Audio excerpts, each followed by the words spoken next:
So yeah, Nalissa Smith is like she's a champion. She's a champion. That's how we're gonna start this. But this is something that we've been saying since she was on the Indiana Fever, and I've said this. The only problem, not basketball related, because I don't think she was a great fit for the Indiana Fever. But the only non-basketball problem any Fever fan was her Twitter fingers, and I gave her advice, as Stephen A. Smith may or may not have said, stay off the tweet. Stop tweeting. Stop tweeting. And it looks like, maybe, just maybe, she'll end up taking that advice because I don't know what the hell happened. I don't care.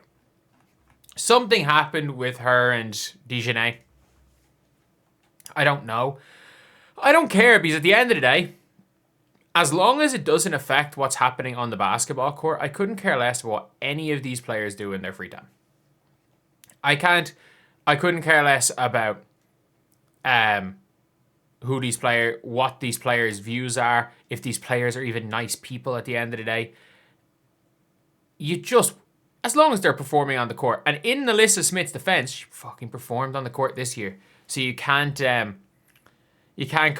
complain too much about that.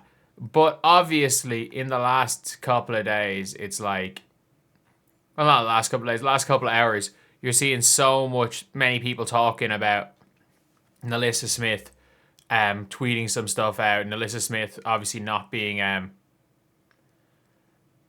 happy and stuff about the relationship. And look, I don't necessarily care at the end of the day.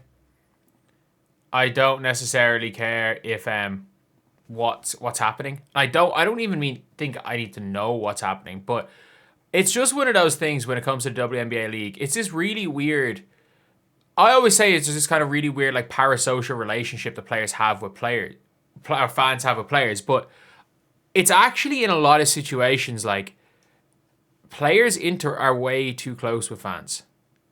They're way too close with fans, and it's like, it's now at the stage where it's like, yeah, players are very close with fans, and you're now seeing like fans are getting too much into players' personal lives. Fans are treating players like they're celebrities and all of these things. It's like,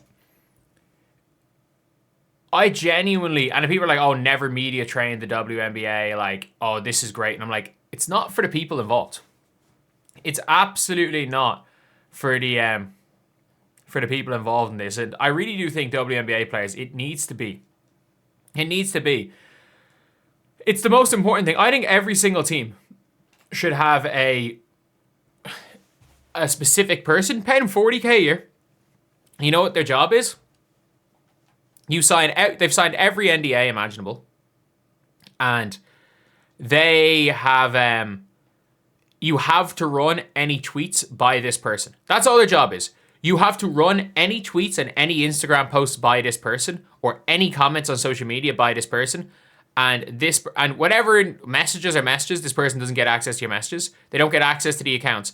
But if you post a tweet and this person does not give the okay, there's, I don't know, something stupid like, I don't know, a $100 fine. So if you want to tweet something that you know is going to be absolutely fine. But it also means that, look, if you get yourself in trouble on Twitter, it's like, okay, this has caused a fan meltdown. This isn't great for our team, this whole fan meltdown situation. So, we had someone in charge. You can hold that against the player. Because at the end of the day, it's like, these players are, like, fans don't know these players. And the problem is that I think the access to these players was just so easy that I think in a lot of scenarios, fans did feel like they kind of knew the players, and fans still kind of do feel like they know the players. And on a personal level, like, you kind of don't. And it's the reason why in general, like, again, for myself, I don't want to have to know any of these players. I don't want to have a relationship with any of these players. Because at the end of the day, if you have a friendship with a player, if you know these players, it's harder to be completely unbiased at what you're saying.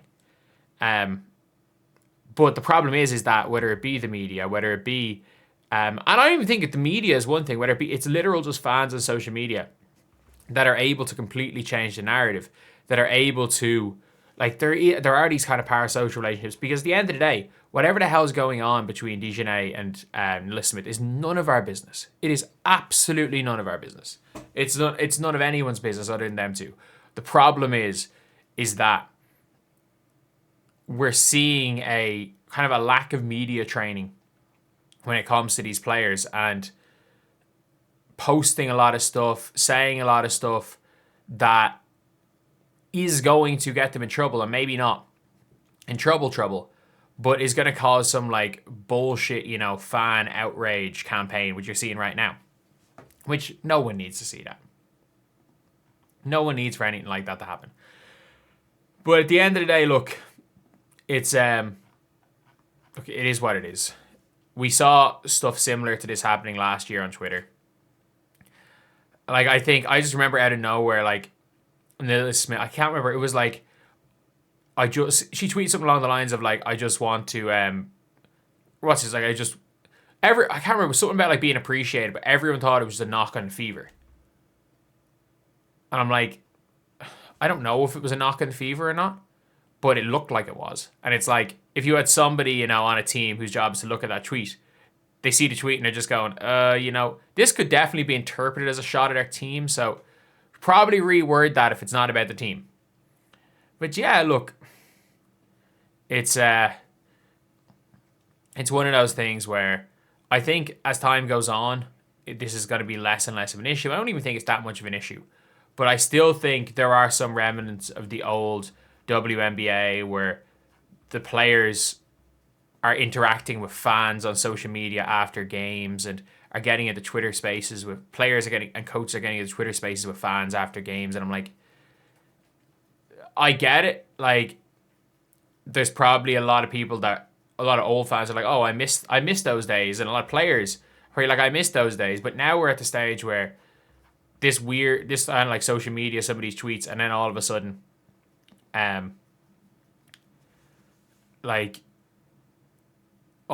now you're seeing the whole old fan base, and now it's getting closer and closer. You're seeing some people in like mainstream media that maybe wouldn't have tweeted about it before because WNBA is bigger and Liz Smith's a relevant player. She's a champion. She played with Caitlin Clark. Seeing all this thing getting brought to light, and then suddenly it becomes a bigger problem than it is. So yeah, look, hopefully it's taken a year and nothing's really happened, but hopefully Melissa Smith learns what will be a great lesson for a sports person. Stay off the tweet. Anyway, see you guys.